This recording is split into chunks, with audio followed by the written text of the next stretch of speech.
kaway-kaway, yung mga nakakamiss sa siomai, uy, amin na yan, aamin na yan, sabay ganun, no? Pa-comment naman kung na-miss mo na rin po ang siomai. Pero syempre, although pwede sa atin ng Japanese siomai, pero mas okay gagawa na lang tayo. Ayan po sibuyas, nilagyan ko rin ng bell pepper, tapos celery po.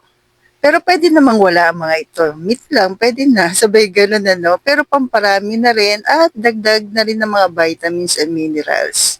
So, ayan na po. Ginamitan lang natin ng food processor. Tapos, ilalagay na natin sa ating giniling. Yan. Tapos, asin, paprika, naglagay din ako. Pero optional lamang po yung mga natural herbs. Pero, pampasarap din naman. Tapos, naglagay lang tayo ng isang peraso po ng egg. Yan. Then, imimix lang po natin. At kung maabot ka po sa part na ito, okay lang po ba na pa-comment kung tiga saan po kayo para alam ko lang po kung saan umabot ang aking video. Thank you po. Tapos yan po ay hipo na hiniwa natin ng maliliit. Yan. Pwede ba ang carrots? Depende po. Kung kayo nagpapagaling, ay mas okay na wag na muna po. Pero kung kayo ay katulad ko nagmi-maintain, pero pwede naman minsan, maliit lang. Tapos ito po yung pang-close natin. Yan.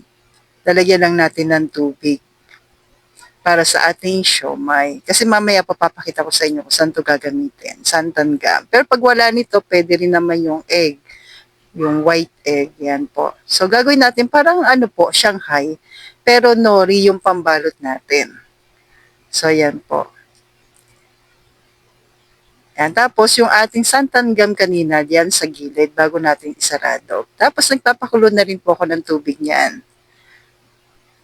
So, tawag po dito sa labas ay Japanese na siomai. Nori po kasi yung pambalot. Kasi out sa atin yung kulay white na gawa sa all-purpose flour. Yan. So, singit ko na to, hindi ko na po inedit para makita nyo rin po yung aking ginagamit. Yan. Tapos, i-slice na lang natin.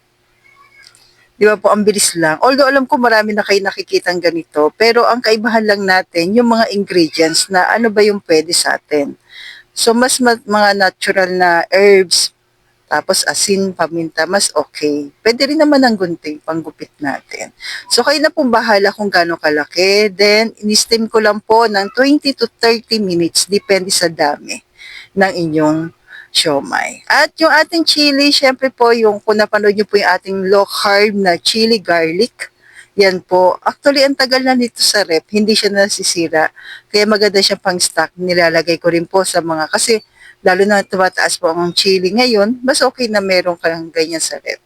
So, dagdag idea lang po. So, stay healthy, stay low carb po. Thank you!